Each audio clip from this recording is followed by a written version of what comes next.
You know that feeling when you finally get a raise and suddenly your expenses rise to meet it? Like you're on a treadmill that just keeps getting faster. Here's the uncomfortable truth. The upper middle class is trapped, and they don't even see it. They're paying more for less smaller homes, crowded airport lounges, private schools that don't move the needle. It's a financial arms race with no winners. Look, I need to say this clearly. This is not financial advice. I am a guy on the internet tracking corporate mechanics, not your certified financial planner. Do your own math. I'm Tom, and this is Tom Thinks. I'm here to cut through the Wall Street jargon and give you the real talk on your money, even if it hurts your feelings a little bit. If you're someone who feels like you're working harder just to stay in place, hit subscribe and give this video a thumbs up. Paying more for less. So what exactly is the upper middle class trap? It's when you're earning six figures but still feel broke because you're competing for the same limited resources as everyone else at your income level. Think about housing. LendingTree reported that from 2014 to 2024, the average size of new single-family homes shrunk by 11%, even as the price per square foot surged by 74%. That's insane. You're paying more for less square footage. And if you want your kid to go to a highly rated public school, a home near an elementary school with a great schools rating of 9 or 10 costs nearly 79% more than a home in the surrounding county. That premium is pure status tax. Then there's education. Since 2015, college applications have jumped 78%, but acceptance rates at elite schools have cratered. So you're spending tens of thousands on tutors, test prep, and private school tuition just to have your kid end up in the same place as the kid who went to a decent public school. Researchers found that children from upper-middle-class families who attended elite schools performed no better than similar kids who went to public schools. Zero difference. But parents keep paying because everyone else is. And it's not just housing and school. Premium travel? Crowded and expensive. The American Express Lounge? Packed with people just like you. Bidding wars on houses? They slash your long-term returns by nearly 7% per year, according to one study. So you're working longer hours, stressing over school applications, stretching your budget for a house in the right zip code. And for what? Marginal improvement that doesn't actually improve your life. The system is designed to make you feel like you need these things to belong, but belonging costs you your financial freedom. The arms race origins.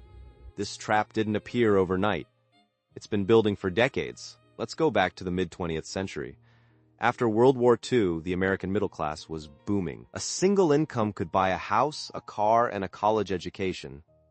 But as more people entered the middle class, the competition for positional goods, things that signal status because they're scarce, intensified. College degrees were once rare.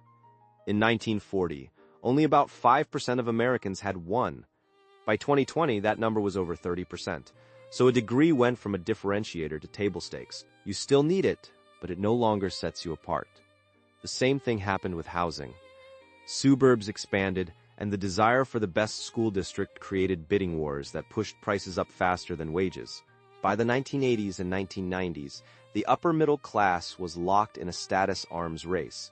Each generation had to spend more to achieve what their parents had. College tuition has grown at roughly twice the rate of inflation for decades.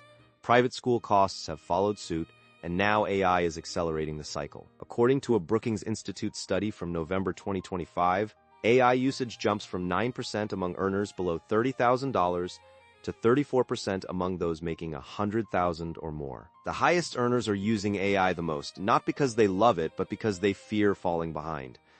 As Nobel laureate Michael Spence explained in the context of China's middle-income trap, success breeds a formula that people cling to even after it stops working. The upper middle class is doing exactly that, working harder, buying more, and hoping the old playbook still works. It doesn't.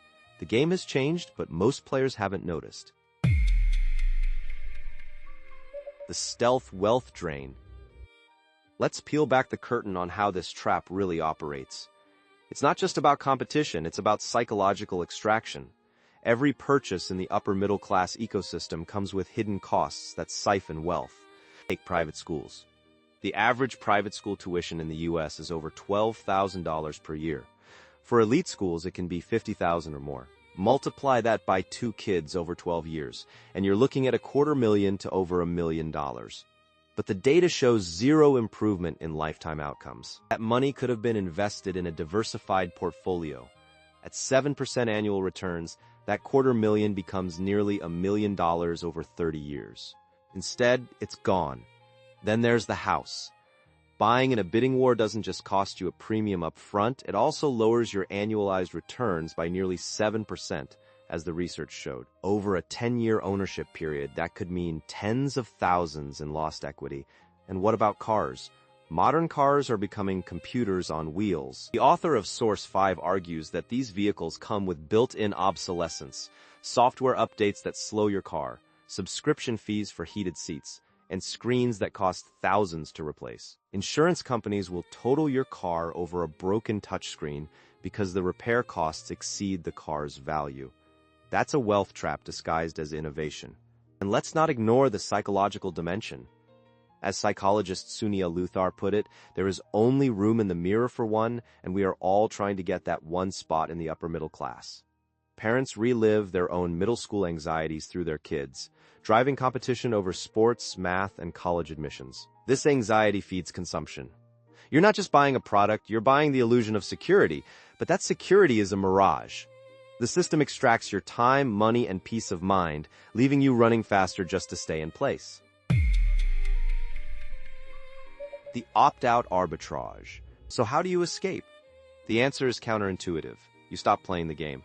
The upper middle class trap is a collective action problem. Individually, every decision seems rational. Send your kid to the best school, buy the nicest house, take the fanciest vacation. But collectively, it's self-defeating. When everyone competes for the same limited resources, prices go up and quality goes down. The arbitrage lies in opting out of those ultra-competitive sectors. Instead of chasing status symbols, you redirect your money toward assets that actually appreciate. Consider this.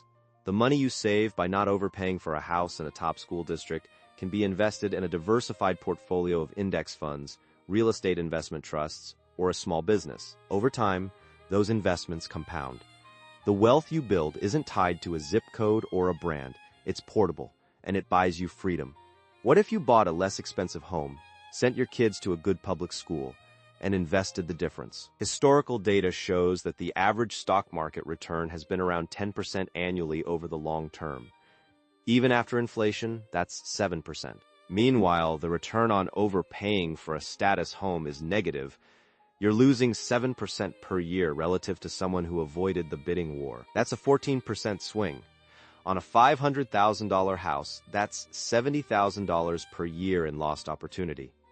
The same logic applies to cars. Instead of leasing a new luxury SUV every 3 years, buy a reliable used Toyota or Honda from before 2015, before they became rolling computers. The author of Source 5 argues that these older cars will be the luxury items of the future because they're simple to fix and don't have planned obsolescence. You save thousands on depreciation and repairs. Opting out isn't deprivation, it's strategic reallocation. Strategic Reallocation Blueprint. Let's walk through the strategy analytically. The core framework is to ask one question before every major purchase. Am I buying this to improve my quality of life, or because other people are buying it? If it's the latter, you're probably falling into the trap. Start with housing. Instead of stretching your budget for the top-rated school district, consider a slightly less expensive area with a still decent school. The difference in outcomes for your kids is negligible, but the difference in your savings is enormous. The bidding war research shows that those who avoid bidding wars earn nearly 7% higher annualized returns. That's tens of thousands over a decade.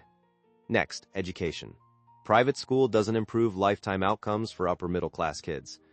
So use the public school system and redirect tuition money into a 529 college savings plan or a brokerage account. The same logic applies to extracurriculars. You don't need the most expensive travel sports team. Then, transportation. The used car market is about to become flooded with software-laden vehicles that are expensive to maintain. The strategy is to buy a simple, reliable car from 2015 or earlier, ideally a Toyota or Honda. Hold it for the next 8 to 10 years. By 2035, these mechanical cars will be coveted.